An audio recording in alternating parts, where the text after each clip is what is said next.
క్రీస్తునందు ప్రియులారా, మీకు శుభములు వందనములు తెలియజేస్తున్నాను. అనుదిన ధ్యానమునకు స్వాగతం. ఎస్తేరు గ్రంథం 4వ అధ్యాయం ఈ దినం మనం ధ్యానిస్తున్నాం.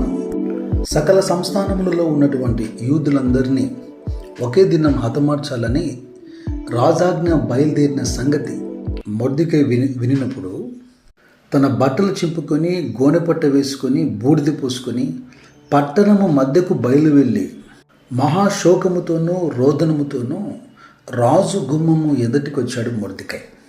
రాజు గుమ్మము ఎదుటికి అలాగ గోనెపట్ట కట్టుకుని లేదా బూడిద పూసుకొని ఎవరు రాకూడదన్న ఆజ్ఞ ఉన్నప్పటికీ ఎలాగూ నశిస్తున్నామన్నటువంటి తెగింపు కలిగి తన దుఃఖమును బాధను మొదటగా దేవునికి, ఆ తర్వాత అధికారులకు వ్యక్తపరుస్తున్నాడు.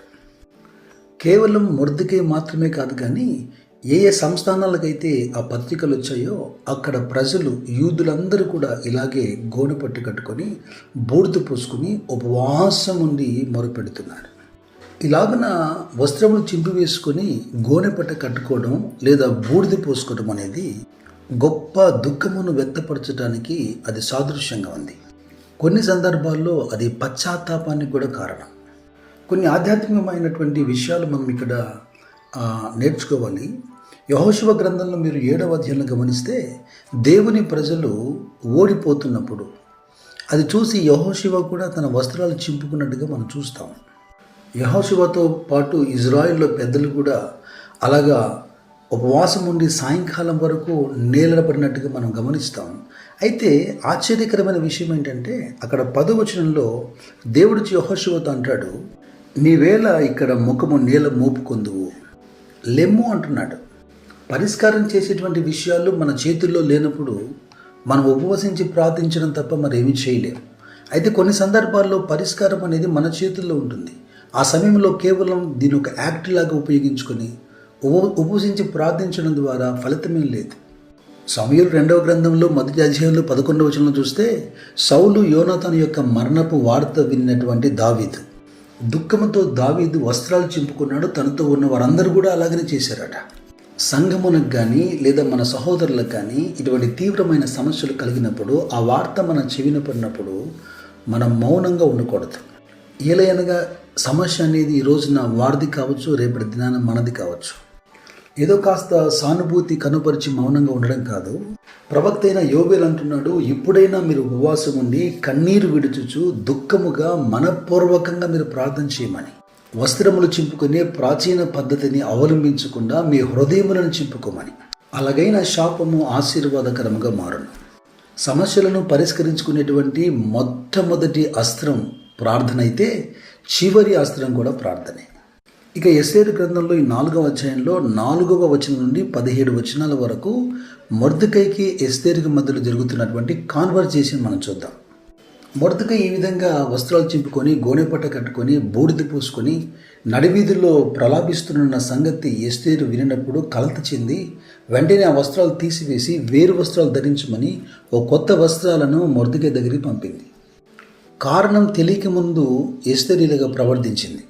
దేవుని పిల్లలమైన మనం కూడా మన ప్రియ సహోదరులు ఇటువంటి శ్రమల మధ్యలో ఉన్నప్పుడు ఏంటో అలే కంటితుడుపుగా మనం ప్రయత్నాలు చేయకూడదు, కానీ మన వలన సాధ్యమైతే వీలైనంత వరకు ఆ సమస్యను పరిష్కరించే దిశగా మనం ముందుకెళ్ళాలి. అయితే మొర్దెకై ఆ వస్త్రాలను తృణీకరించి తనకు సంభవించినటువంటి సంగతి అంతా కూడా యూదుల నాశనం కొరకు మొర్దెకై చేసినటువంటి కుట్ర, రాజు పంపినటువంటి ఆజ్ఞతో కూడిన పత్రిక, ఇదంతయు తెలిపి యూదుల కొరకు రాజు యొద్దకెళ్ళి రాజుతో మాట్లాడమని ఎస్తేరుకు వర్తమానం పంపాడు. అయితే పిలువబడకయే పురుషుడే కానీ స్త్రీయే కానీ రాజు యొక్క అంతఃగృహంలో ప్రవేశించకూడదని, అలాగ ప్రవేశిస్తే ఎవరి తట్టయితే ఆయన బంగారు రాజదండం చూపిస్తే వారు తప్ప తప్పిన వారందరూ సంహరించబడతారన్న చట్టము అక్కడుంది. ఈ సున్నితమైనటువంటి సమస్యను మీరు జాగ్రత్తగా గమనించండి. పిలువబడిన రాజు సమ్ముఖానికి రానటువంటి వస్తికి పట్టిన గతి ఇప్పుడు ఎస్తేరు కూడా కలగవచ్చు. ఎందుకంటే పిలువబడకపోయినా వెళ్ళటం. అక్కడ ఉన్నటువంటి చట్టాన్ని మొర్దెకై యొద్దకు తిరిగి ఎస్తేరు వర్తమానం పంపింది. అయితే ఇక్కడే అద్భుతకరమైనటువంటి మొర్దెకై మాటలు మనం వినాలి. మొర్దెకై ఎస్తేరుతో ఇట్లు ప్రత్యుత్తరమిచ్చి, రాజనగర్లో ఉన్నంత మాత్రము చేత యూదులందరికంటే నీవు తప్పించుకొందువని నీ మనసులో తలంచుకొనవద్దు. నీవు ఈ సమయమందు ఏమీ మాట్లాడక మౌనముగా ఉండేలా. ఈ స్టేట్మెంట్ చూడండి, అద్భుతకరమైన మాటలు. యూదులకు సహాయము విడుదల మరి ఒక దిక్కు నుండి వచ్చును గాని నీవు నీ తండ్రి ఇంటి వారు నశించుదురు. అంత మాత్రం కాకుండా మరొక ప్రాముఖ్యమైన మాట మొర్దెకై చెబుతున్నాడు. ఇది ఒక రెవల్యూషన్ అని చెప్పాలి. ఈ సమయం కొరకునేమో నీవు రాజ్యములో ఒక రాణిగా ఉన్నావు, జాగ్రత్తగా ఆలోచించుని హెచ్చరిక చేస్తున్నాడు. మనమందరము ఆత్మీయంగా కానీ భౌతికంగా కానీ ఈ రోజున ఏ స్థితిలో ఉన్నామో, ఎటువంటి సామర్థ్యాన్ని కలిగి ఉన్నామో, ఇది కేవలం మన కొరకు కాదని మనం గ్రహించాలి. అది గ్రహించినటువంటి దావీదు సింహాసనం స్థిరపరచబడింది. అది గ్రహించని సౌలు సింహాసనం, సౌలు కుటుంబం అంతా కూడా తొలగిపోయింది. ఈ రోజున సమాజంలో హెచ్చించబడిన అనేక మంది మనుషులు, స్వార్థ ప్రియులు మన కళ్ళ ముందు కనపడుతున్నారు. తిమోతి 2వ పత్రిక 3వ అధ్యాయం మొదటి 2 వచనాలు చెప్పబడినట్టుగా వారు స్థిరపరచబడేంత వరకు ప్రార్థన, భక్తి, సంఘము, సహవాసము, క్రీస్తు అంటూ మాట్లాడుతూ వచ్చారు. స్థిరపడిన తర్వాత అనేకమైన అధికారులు నిమ్మకు నీరెత్తినట్టుగా మనకు కనబడుతున్నారు. హెచ్చరికతో కూడినటువంటి ఈ మాటలు 15, 16 వచనాలకు కారణమయ్యాయి.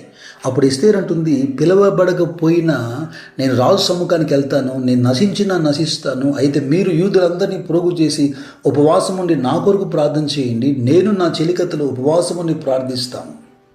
క్రైస్తవ సమాజంలో, సంఘాల్లో ఉన్నటువంటి పెద్దలారా, అధికారులారా, సామర్థ్యం కలిగిన వారులారా, మీ చొరవ ద్వారా, మీ మాట ద్వారా, మీరు ప్రయత్నాలు చేయడం ద్వారా సమాజానికి మేలుకు కలిగే స్థానంలో దేవుడు మిమ్మల్ని ఉంచినప్పుడు మీరు మౌనంగా ఉండకండి. మీరు కూడా తప్పించుకోలేరు, జాగ్రత్త. అయితే ఈ పాఠం వింటున్న మనం అందరం నేర్పించబడుతున్నాం. ఏ సమస్య గురించి అయినా, ఏ అధికారితోనైనా మాట్లాడక ముందు మనం ప్రార్థించుట మంచిది. 3వ అధ్యాయంలో రాజు శాసనం బయలుదేరింది. 4వ అధ్యాయంలో మొర్దెకై, ఎస్తేర్ ఎలా ప్రవర్తించారో చూసాం. రేపటి పాఠంలో ఈ ఉపవాస ప్రార్థన ఫలితాన్ని మనం చూద్దాం. దేవుడు మిమ్మల్ని దీవించి ఆశీర్వదించును గాక. God bless you.